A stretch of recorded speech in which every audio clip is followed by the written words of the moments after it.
Shrimp is the most eaten seafood in the United States. Lobster used to be prison food, and there is one fish in Japan that will kill you if the chef makes a single wrong cut. Seafood is the most diverse category of food on the planet, pulled from every ocean, river, and coastline on Earth. Some of it is perfectly safe. Some of it carries enough mercury to make you sick over time, and some of it is so dangerous that governments require a special license just to prepare it. This is every seafood you can and can't eat, explained. Shrimp. It has been the most consumed seafood in the United States since 2001, when it overtook canned tuna and never looked back. Americans eat roughly 6 pounds of shrimp per person per year, and about 90% of it is imported from farms and fisheries overseas. But here is something most people never think about. Shrimp and prawns are not the same animal. They belong to completely different biological suborders. Shrimp have plate-shaped gills and a pronounced curve in their bodies. Prawns have branching gills and straighter bodies. Shrimp tend to live in saltwater, prawns often in freshwater. They taste nearly identical, though, which is why the two words get used interchangeably almost everywhere. In the UK, Australia, and New Zealand, everything gets called a prawn. In North America, everything gets called a shrimp. Paul Hogan's famous line about putting a shrimp on the Barbie was actually changed from prawn to shrimp, specifically for American audiences. No Australian has ever said shrimp on the Barbie in their life. When you see shrimp labeled at the grocery store as jumbo or extra large, those terms are not regulated and mean almost nothing. The actual sizing system is based on count per pound. A bag labeled 3135 means there are 31 to 35 individual shrimp in 1 pound. The lower the number, the bigger the shrimp. U/10 means under 10 per pound, which means each one is genuinely massive. That dark line running along the back is the digestive tract. Removing it is called deveining, and it is mostly cosmetic. It will not hurt you, but it can add a gritty texture. Shrimp is also one of the most common allergens in the world, sitting alongside peanuts and tree nuts on the list of foods most likely to trigger a serious reaction. Shrimp sits in every grocery store on Earth, but the next seafood on this list has been surrounded by one of the biggest myths in the entire food industry. Salmon. If you buy Atlantic salmon at a store, it is almost certainly farmed. Wild Atlantic salmon is endangered, and commercial fishing for it is largely prohibited. The wild salmon you find in stores is nearly always Pacific, coming from species like sockeye, king, coho, or pink. And now for the myth. Farmed salmon is not dyed. Both wild and farmed salmon get their pink color from the exact same compound, a carotenoid called astaxanthin. It is the same pigment that makes flamingos pink and shrimp shells orange. Wild salmon absorb it naturally through their diet of krill and algae. Farmed salmon get it added to their feed because they do not have access to those wild food sources. The astaxanthin is not injected into the flesh or painted on the surface. It is metabolized through digestion, the same way it happens in the wild. Here is the interesting part, though. Most farmed astaxanthin is synthetic, and salmon farms actually choose the exact shade of pink they want using a color fan called a Salmo fan, the same way you would pick a paint color at a hardware store. Some king salmon are naturally white. They are called ivory kings, and their bodies lack the ability to process astaxanthin at all. They taste exactly like their pink relatives, but are far less common and often sell at a premium. If you eat salmon raw, the safety concern is a parasite called anisakis. Wild salmon can carry it because they eat live prey in the ocean.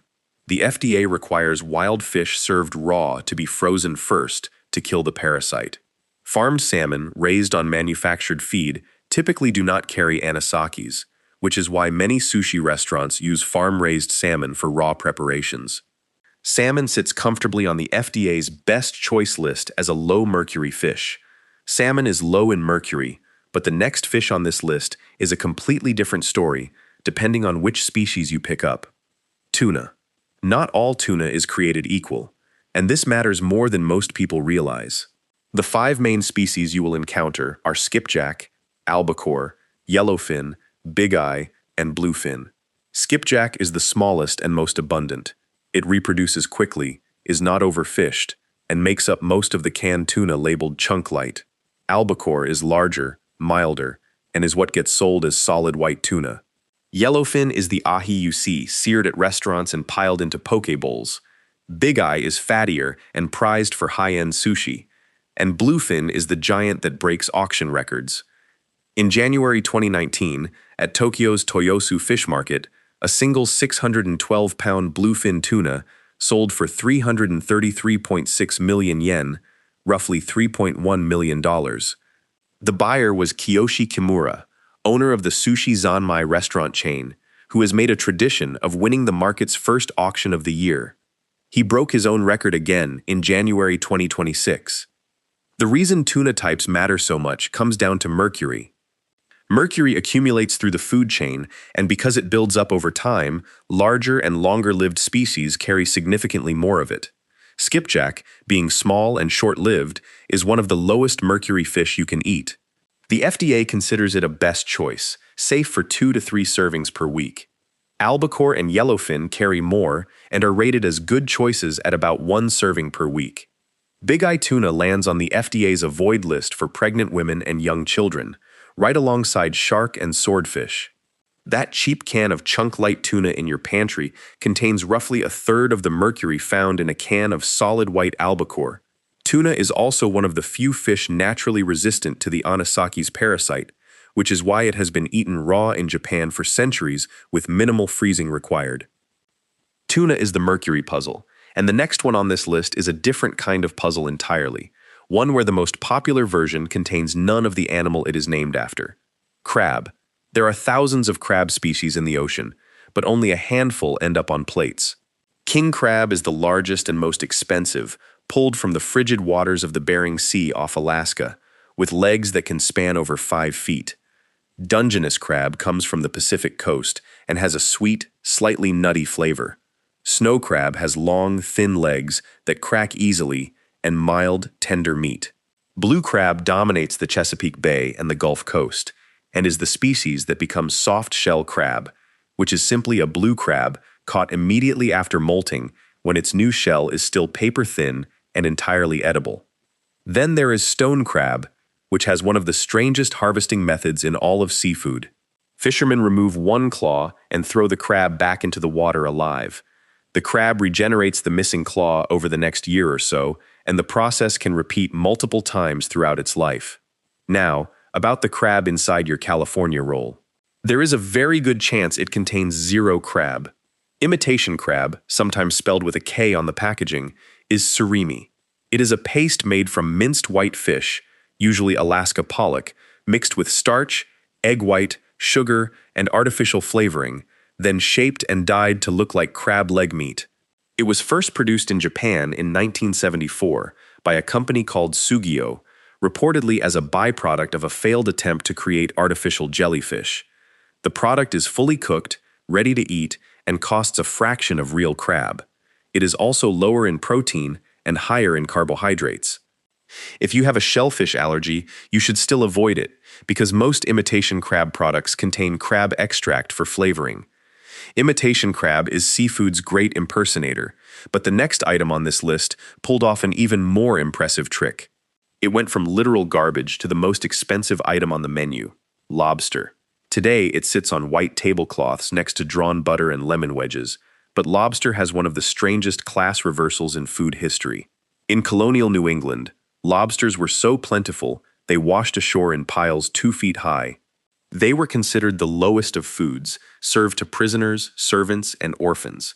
Indentured servants reportedly negotiated contracts limiting how often they could be forced to eat lobster, no more than 2 or 3 times per week. It was ground up as fertilizer and used as fishing bait. Nobody wanted it. The transformation started with railroads in the mid-1800s.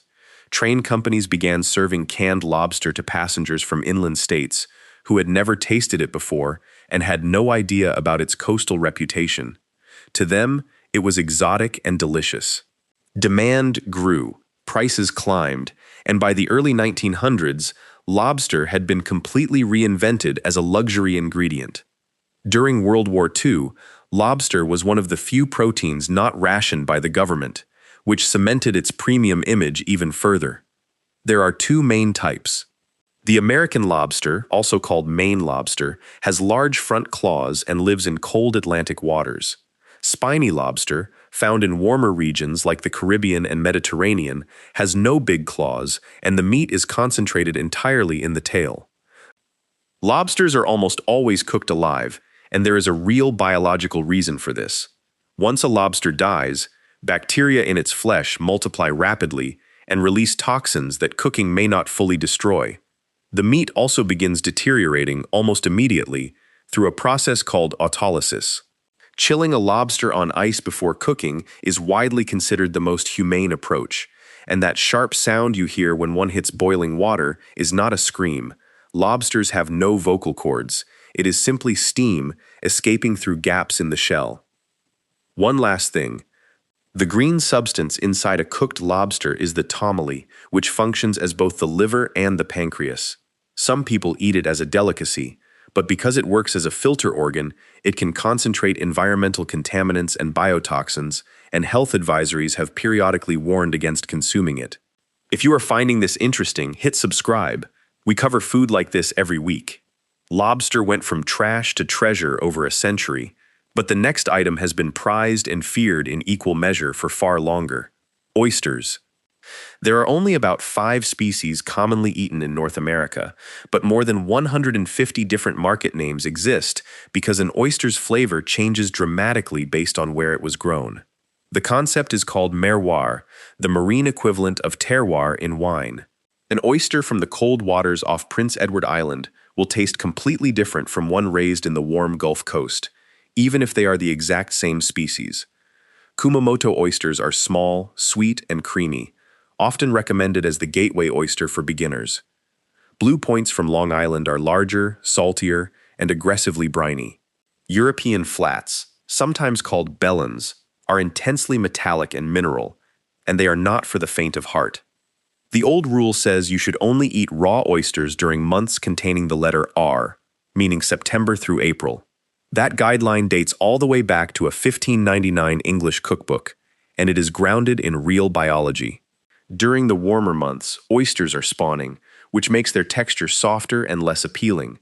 More importantly, warm water creates ideal conditions for Vibrio bacteria, particularly Vibrio vulnificus, which occurs naturally in coastal waters and cannot be detected by look, smell, or taste.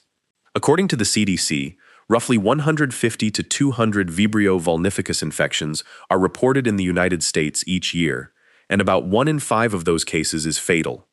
The highest risk falls on people with liver disease, diabetes, or weakened immune systems. For healthy adults, the risk is low but real. Modern refrigeration and monitoring programs have reduced seasonal danger significantly, but the R-month rule still holds practical wisdom.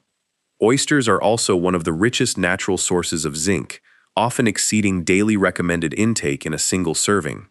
The ancient reputation as an aphrodisiac almost certainly traces back to zinc's role in hormone production, but strong scientific evidence for the claim has never materialized. And the pearl connection that many people assume, food oysters and pearl oysters are generally different species entirely.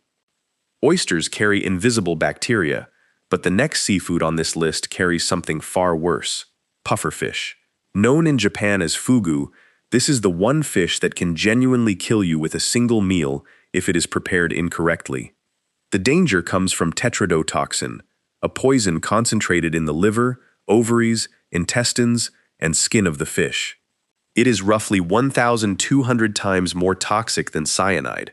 It works by blocking sodium channels in nerve cells, which paralyzes muscles while the victim remains fully conscious. Death comes from suffocation as the respiratory muscles stop functioning. There is no antidote. The only treatment is mechanical life support until the body clears the toxin on its own. In Japan, only chefs who have completed at least 3 years of specialized training and passed a rigorous licensing examination are legally allowed to prepare and serve fugu. Serving the liver in restaurants was banned in 1984 after multiple deaths. The most famous case involved kabuki actor Bando Mitsugoro VIII, who reportedly insisted on eating 4 servings of fugu liver at a Kyoto restaurant in 1975, claiming he was immune to the effects. He died within hours. Japan still records roughly 50 fugu poisoning incidents per year, but the vast majority involve amateur fishermen preparing the fish at home, not licensed restaurant kitchens.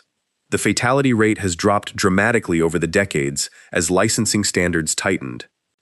Here is the part that surprises most people. Pufferfish do not actually produce the toxin themselves. They accumulate it from bacteria in their diet. Farmed pufferfish, raised on controlled, toxin-free feed, have been shown to be virtually harmless. But the slight tingling numbness from trace amounts of toxin on the lips and tongue is part of the experience for many diners, alongside the thrill of eating something that could theoretically kill you. A single fugu meal at a licensed restaurant in Tokyo can cost around $200. And finally, the seafood you should think carefully about before eating it all. The FDA and EPA jointly maintain a list of 7 fish that pregnant women, nursing mothers, and young children should avoid entirely because of dangerous mercury levels. Those 7 are shark, swordfish, king mackerel, tilefish from the Gulf of Mexico, marlin, orange roughy, and big-eye tuna.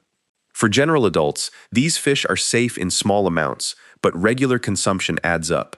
Mercury is a heavy metal that accumulates in your body over time and can damage the nervous system. Beyond mercury, there is a danger most people have never heard of. Ciguatera fish poisoning is the most common form of seafood poisoning in the world, with an estimated 50,000 or more cases reported annually. It comes from a toxin that builds up in large tropical reef predators like barracuda, grouper, and amberjack. The toxin is tasteless, odorless, and completely unaffected by cooking or freezing. Symptoms include nausea, numbness, and a bizarre reversal of temperature sensation where cold objects feel burning hot and hot objects feel cold. The CDC advises against ever eating barracuda or moray eel. One more thing worth knowing, that phrase sushi grade you see at fish counters has no legal definition anywhere. It is purely a marketing term. The actual safety standard for serving raw fish in the United States is FDA-compliant freezing to kill parasites, combined with careful temperature control to manage bacteria. The label alone tells you nothing about whether any of those steps were actually followed. The simplest rule for buying any seafood is this: fresh fish smells like clean ocean or rain, never sour, never like ammonia, and never overly fishy. The flesh should be firm, glossy, and spring back when pressed. If any of that is off, walk away. The ocean gave us thousands of things to eat. You just need to know which ones to respect.